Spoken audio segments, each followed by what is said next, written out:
Hello, my name is Jim Stowe. I'm Director of the Office of Human Rights, and I am delighted to be here on a very, very special occasion to speak with the County Executive, Marc Elrich.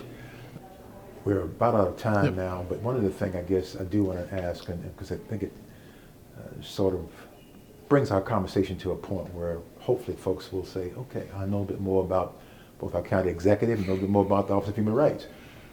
But at the end of all of this, when we see ourselves, the word legacy comes up, and you talked a little bit about that just now.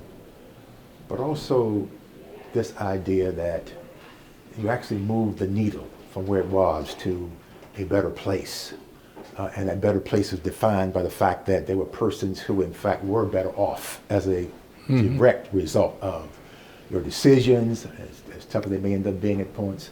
Everyone obviously won't agree with you and may say, well, you know, the county executive maybe he's a little too progressive. And because again, this idea of how we get to here as opposed to where we've been, you know, it is a cost that I'm not so sure there's been a real evaluation of. And so when we go after someone, for instance, and we're doing an investigation, we try to be fair and we try to be forthright in what we're doing and to both parties, both the respondent and as well as the complainant. But at the end of the day, there is something that comes out of all that that would suggest then that whatever we decide, we can support by the facts. So with your final words, as it were, what might you say might capsulize both who you are as a leader and who you are as a resident of this community and what you see as a future of this community? I've been invested in this community for a long time. I grew up here. I was born in D.C., moved here in 1960, so I'm like 63 years almost in the county now. And I, very much, it's always been my home. And I'll be honest, I've traveled a lot of other places around the country. There is probably no place else I'd rather live. And never felt I was in a place with this broader range of people. Also the access to information and knowledge that's all available here. So I've always felt really lucky to have my opportunity. I'm glad I raised my kids here, and they've done pretty well. And I mean as human beings. I don't mean economically, but just as human beings, they've done really well. And I see my grandkids in the same vein. So that's important to me. I've been trying to change things since before I was in college. I went to my first anti-war demonstration in 1961. I knew more about Vietnam than most people I knew. And I was at, King's March on Washington. I had no idea that speech was going to be that important. It's like one of those things where you're in a historic event, or you don't know you're in a historic event until 50 years later people say that was an historic event, right? But I was there. And, I stayed very active. I went to plenty of demonstrations, dragged my kids to demonstrations. I got involved in Tacoma Park. I did tenant organizing. There are a lot of things I've done at, the most local level to try to help people. Because I always feel like I take care of myself, but I could see other people who are struggling. And I wanted to do what I could do to try to change it. I taught elementary school for the same reason. I recognized that it was, that, kids need help. And I like kids, and I wanted to be able to go in and teach, and I wanted to try to help people make the right decisions. I just, I literally did not think of it as, I just want to go teach a bunch of facts to kids. It was like, I want to help these kids make the right decisions about what they do with their life going forward, because you can see all around you what happens when people make bad decisions. So I've kind of been driven by that since I was like literally little. And so I still feel the same way. So, I certainly am not everybody's cup of tea. I know that. I'm probably more progressive than some people wish I were, but I am who I am. But I, look at this at the end of the day as kind of common sense. I mean, the world we're living in is not working really well. The kind of poverty and things that we are surrounded by, they're not the sign of a successful society. If you can't lift everybody up, then you need to think about what you're doing. I don't feel captured by ideology. You know, I'm obviously on the left, but I'll say, you know, there's no manual from the left on how to run a government. And you need to think about what works, not what's, you know, your philosophy. You can't afford to have reality in conflict with your philosophy. You've got to think about if your philosophy doesn't lead to a solution that works, you need to change your approach to something. So I've always been willing to think about other ways of doing things than I might have imagined, because the goal is to solve a problem, not to do a certain thing because your philosophy says you should do it that way. So I find, you know, I try to be pragmatic, and at the end of the day say we did something. So that's what I would want people to think about me, you know, whether you love everything I do or not, that, you know, my goal is to try to make this a better place. And that's the only thing that matters to me. And I think at the end of the day, you know, like I said before, I can look back on things that I know made a difference. I know that we're about to go into 4 years where we're going to have opportunities to make bigger differences.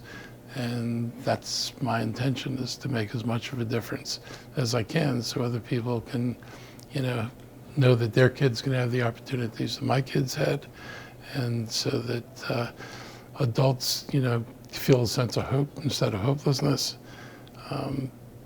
Try to make people believe that, you know, what they think is possible is actually possible. That's what I want to do.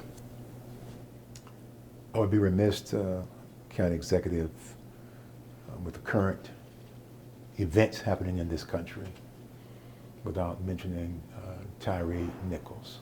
Without. As a black man, I'm terribly disturbed and terribly concerned about what I saw. And it wasn't filtered, and so I'm not looking to anybody's interpretation. I was able to see for myself.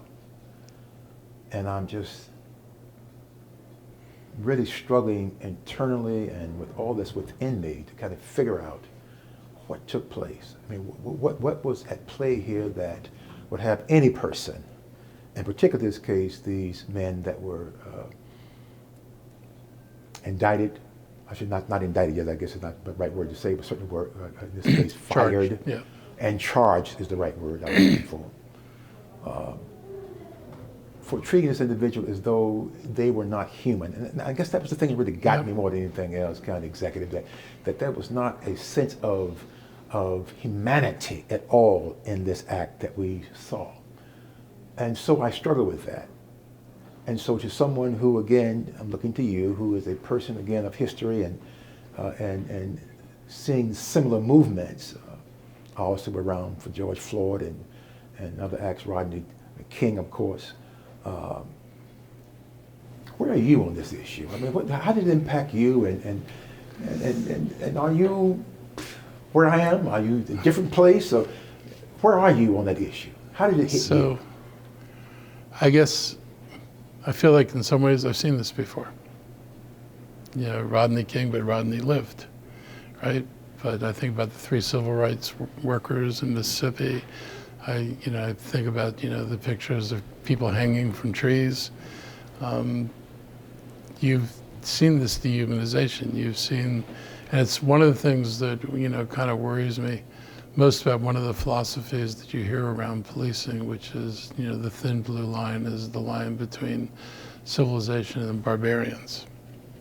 And if you go into a job and you're, you know, it's supposed to be a protective job and you have weapons and all that, and you see people who may cross the line, and it's not even clear this guy ever crossed any line, but whatever, if your view of people that you think are on the other side of the line is that they're barbarians, then they're no longer, you know, you're not thinking about helping them, you're not thinking about, can I reform this person? There's just somebody that you gotta beat. And that's not a healthy way. That's why, you know, we've talked here in policing about going to a guardian culture, you know, instead of a warrior culture. Because if you're at war and you think you're at war, then man, you know, what do you do with your enemy? And so that you could get that dehumanized, that you didn't see that person as a human being, that you could do that to that person. I mean, you just thought, the hardest part for me was listening to him cry for his mother. It's like, he's not cussing him out. He's not doing anything. He's more calm than they were at any point in time in that whole ordeal. He's pleading for help and hoping his mother, who was not that far away, could hear him and come out there. And I just thought that was so incredibly sad, and that it had no effect on the people who were beating him. They didn't see any humanity in him in that moment. And so I was just kind of appalled. But but it's something we've seen played out before. And